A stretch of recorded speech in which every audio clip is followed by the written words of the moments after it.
Let's talk about the real-life consequences of AI that are happening right now. So the AI that you're using, your social media apps, it doesn't exist in a cloud. It exists in a data center. What look like giant warehouses, but they really house all of these servers. One critical thing is the amount of electricity that these data centers require. Business Insider calculated as a range. On the low end, that's as much as the state of Ohio used in 2023, their entire electricity use. On the high end, it's about as much as Florida used in that same year. So let's talk about data centers' impact on local economies. All of these different cities across the country are racing to have data centers built in their areas. In Ohio, cities are making these deals with large companies like Amazon that are very profitable. What we found is that for every full-time, long-term job that's employed at a data center, Amazon might be saving as much as $1 million in taxes that they don't pay to the state or the cities. And what jobs do come from data centers are pretty much in their construction and wrap up long before your economic development deal is done.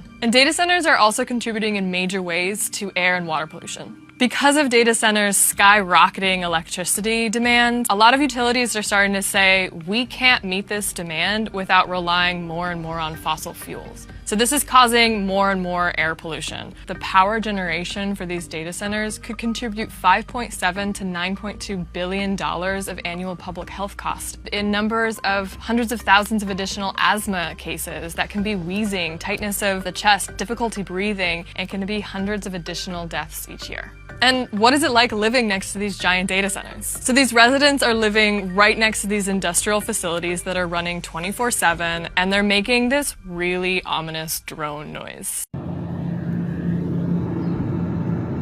So it's a constant noise of their cooling fan. Some residents told us that they can actually hear it inside their houses, and some had to sleep in the basement because they couldn't sleep. And how are data centers deepening the water crisis? So to power those data centers, you need a huge amount of electricity, and those servers get really hot, so you need something to cool them. Sometimes data centers are using water to cool their servers. They're finicky drinkers. They only really want to use drinking water. Data centers are competing directly with residents who are living in the desert where there's already not enough water to go around. Business Insider requested records of how much water every data center is using. We've got a lot of redacted records, and in 2 cases, cities actually sued us to prevent the release of those records. There's a lot of interest in the promise of AI, but the costs are already right here, and they're impacting us today.